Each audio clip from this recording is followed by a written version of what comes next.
안녕하세요. 찰리브라입니다. 코인 투자 오래 하신 분들은 지금의 장세가 왜 있는지 아마 인지를 하실 거고, 최소한 이제 몇 년 정도 하신 분들은 아마 눈앞에 다 지금 현재 왜 이런 장세가 있는지, 왜 호재 뉴스를 던졌다가 악재 뉴스를 던지면서 애매모호한 상황을 만들었는지 이미 다들 아실 거라고 저는 생각하고, 코인 시장에 들어온 지 얼마 안 되신 분들, 그런 분들은 아마 지금 되게 헷갈리시면서 명확성과 확신을 잃어버리시면서 시장을 떠나는 분들이 되게 많을 거라고 저는 생각을 해요. 근데 가장 근래에 나온 뉴스 중에 어찌 보면 그레이스케일과 SEC 관련한 뉴스보다 더 중요한 뉴스가, 제가 개인적으로 생각했을 때는 이 리플사의 CEO인 이 브래드 갈링하우스가 뉴욕에서 9월 28일 날인가 이때 무슨 승소 파티? 하여튼 뭐 대규모의 뭐 승인 파티? 하여튼 뭐 거창하게 무슨 뭐 파티를 한다라는 의미의 발언을 했었잖아요. 과연 지금 절름발이 승소인 상황에서 이분이 갑자기 왜 그런 얘기를 요 근래에 했었는지, 그리고 게리 겐슬러가 의회에 증언한다는 날짜가 9월에 두 번 있거든요. 그 직후가 바로 이 날짜입니다. 사실 여러분들 이미 아시겠지만 XRP의 명확성과 비트코인의 BTC ETF와는 전혀 관련이 없지는 않습니다.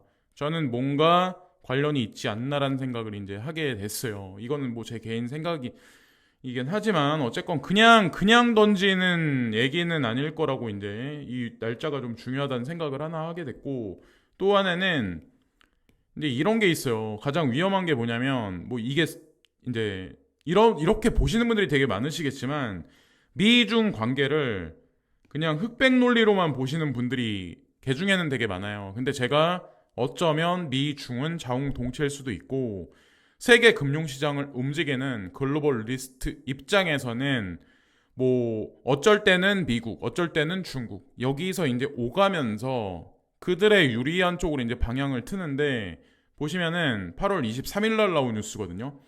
미국이 한국과 대만 기업 반도체 장비 중수출 규제 유예 연장키로. 그러니까 그냥 상식적으로 생각해서 그냥 아무 고민 안 하고 그냥 표면상 보면, 미국은 지금 4차 산업혁명에서 반도체가 되게 중요한 시점이기 때문에 중국을 눌러놔야 돼요. 밟아야 돼요. 그죠? 근데 왜 이렇게 연장을 시켜줄까? 근데 더 웃긴 게 뭔지 아세요? 뭐라고 얘기가 나오냐면, 미 정부는 오늘 10월 만료되는 유예 조치를 연장하기로 방침을 굳혔다라고 여기 써있죠. 아, 그럼 10월 달까지 이러겠구나 생각을 하겠지만, 이어 이번 조치의 시한은 미정으로 무기한으로 하는 방안도 떠오르고 있다라고 여기 얘기가 나와 있죠. 그러니까 이거를 그냥 미중 얘기를 사람들이 뉴스를 가져와서 막 이렇게 떠들잖아요. 그죠? 한쪽 방향으로 몰고 가서 그게 현실화되잖아요. 그러니까 이거를 그냥 이런 뉴스 하나하나를 그냥 놓치지 말고 보다 보면, 아, 지금 이런 게 있구나. 우리가 몰랐던 사실이. 미중은 어쩌면 이면에는 자웅동체일 수도 있구나. 이게 말도 안 되는 얘기 같지만 우리가 모르는 일들이 생각보다 많습니다. 우크라이나 전쟁도 우리가 그냥 기사 몇 개를 보고 해석할 수 있는 부분이 아니에요. 예. 왜 그 시절에 우크라이나 전쟁이 터졌는지, 우크라이나 전쟁을 통해서 에너지와 왜 곡물 대란에 인프라가 와해되는, 파괴되는 그런 일이 있었는지를 생각해 보면 절대 우연이 아니라고 생각을 할 수가 있거든요. 그리고 중요한 거는 제가 이제 스위프트가 이 비트코인과 이더리움 위에 있다라고 이제 제가 반복하면서 말씀드리는데, 그런 증거들이 하나씩 둘씩 나타나기 시작을 하잖아요. 스위프트사가 체인링크랑 무슨 관계인지 아시면 되고, 체인링크가 전 세계에 있는 메이저 금융사들과 무슨 관련이 있는지 아시면 되고, 근간에 나온 뉴스는 XRP 레저를 통해서 이 스위프트를 통해서 비트코인과 이더리움이 엮였다, 같이 커넥팅 됐다, 이런 얘기를 보면 이게 전부 근거 없는 얘기는 아니거든요. 어쨌건 투자를 하시는 분들은 100원, 200원, 뭐 1000원, 2000원 이게 아니라 진짜 큰 목표를 가지고 투자를 하는 거잖아요. 그러니까 지금 현재 상황에 안 올라간다 이게 아니라 목표 지점이 있잖아요. 각자 목표액이 있고 거기까지 흔들리지 말자는 의미에서 한 가지 말씀을 드리는 거고, 이것도 진짜 큰 호재일 수도 있는데 진짜 상승장 전에 위믹스를 아마 기억을 하실 거예요. 위믹스가 한 바퀴 돌아서 코인원에 왔고 얼마 전에는 해외 거래소 중에 좀 중요한 거래소에 하나 더 상장을 했더라고요. 어느 순간 업비트에는 분명히 가긴 하겠지만 이 위믹스 다시 한번 들어가긴 하겠지만, 제가 이제 뭘 말씀드리려고 하냐면 이 BNB라는 코인이 여기 코인원에 들어갔어요. 이게 아무 의미가 없다라고 생각하시나요? BNB가 예를 들어서 이제 코인원을 거쳐서 여기보다 더 큰 거래소에 들어가고 더 큰 거래소에 들어가고 나중에 만약에 업비트에 들어가면 어떤 일이 발생될까요? 여기 만약에 진짜 찐 상승장이 와서 가치가 있다라고 판단하면 BNB를 마다할 이유가 없죠. 업비트 측에서. 저는 그것도 생각을 하거든요. 수수료를 더 먹을 텐데. 자, 어쨌건 시장이 뭔가 와전돼서 바뀌고 있고, 또 하나는 CME는 여기 뭐 인덱스를 마련해가지고 ETF를 마련하기 위해서 계속 준비를 하고 있어요. 알게 모르게.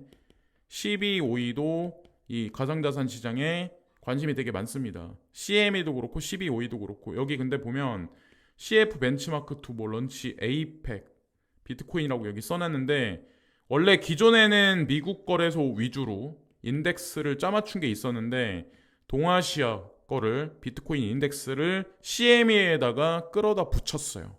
제가 이걸 보면서 뭔가 예전과는 다른 양상이 보이고 있구나.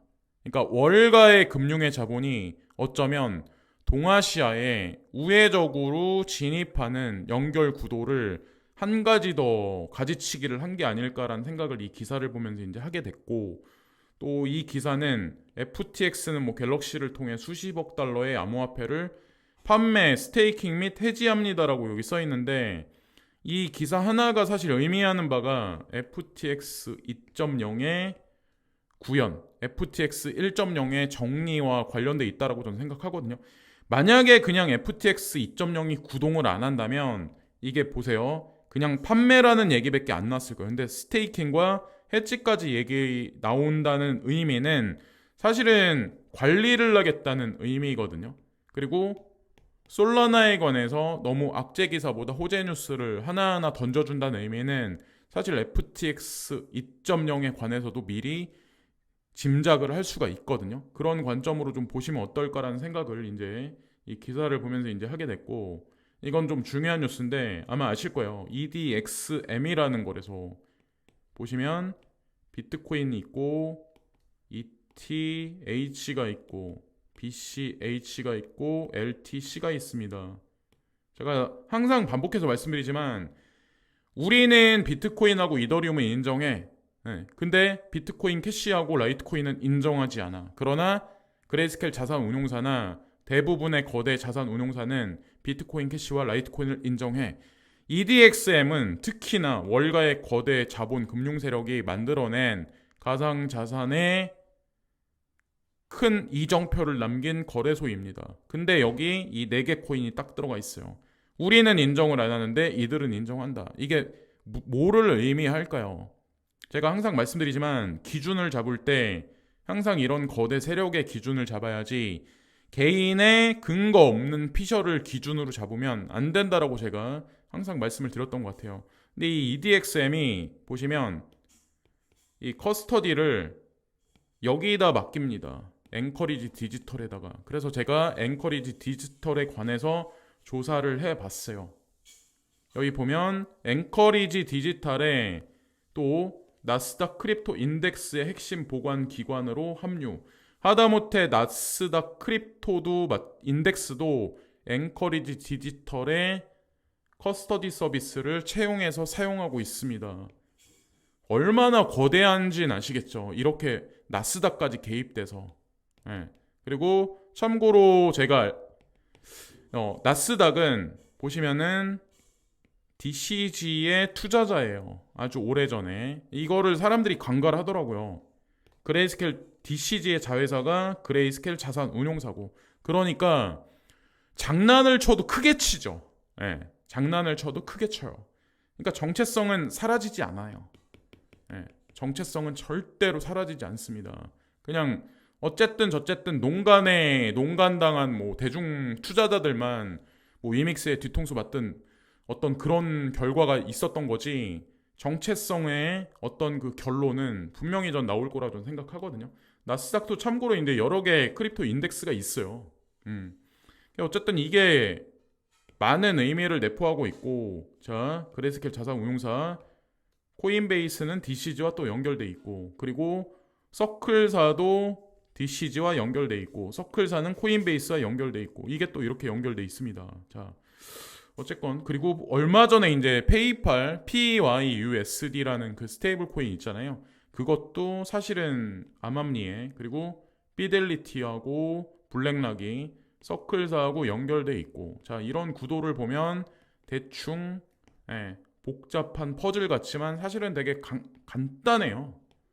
어쨌건 나스닥은 여기 나와 있는 코인을 추종해서 인덱스를 그리고 있고, 이게 홍콩 증권거래위원회 SFC에 신청이 들어갔고, 비트코인, 이더리움, 라이트코인, 체인링크, 폴카닷, 유니스왑, 비트코인, 캐시, 스텔라, 루멘, 이더리움 클래식, 파일코인 다 끝났습니다. 얘네는 그냥 끝난 거예요.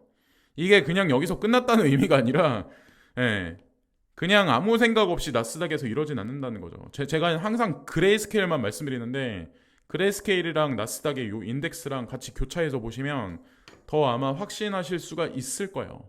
개인의 기준으로 이런 관점을 보지 마시고 기관의 기준으로 EDXM은 어떤 관점으로 보는지, 그 얘기는 EDXM에 향후 이 코인들도 순차적으로 들어갈 확률도 높고 ETF와 연결될 가능성도 높지 않을까라고 이제 정리해서 말씀드리면서 오늘 방송을 마치겠습니다. 오늘도 좋은 하루 되시고 끝까지 기운을 잃지 마세요. 예, 앞으로 진짜 먹고 살기 힘든 시절이 돌아올 겁니다. 그 시절이 머지 않았어. 지금 고령화 어쩌고저쩌고 하면서 이제 공중파 미디어에서 위기감을 조성하잖아요. 근데 제가 언제나 말씀드리지만 우리 일반 개인들은 발등에 실제로 불이 떨어져야 그때 아 뜨거워 하면서 느낍니다.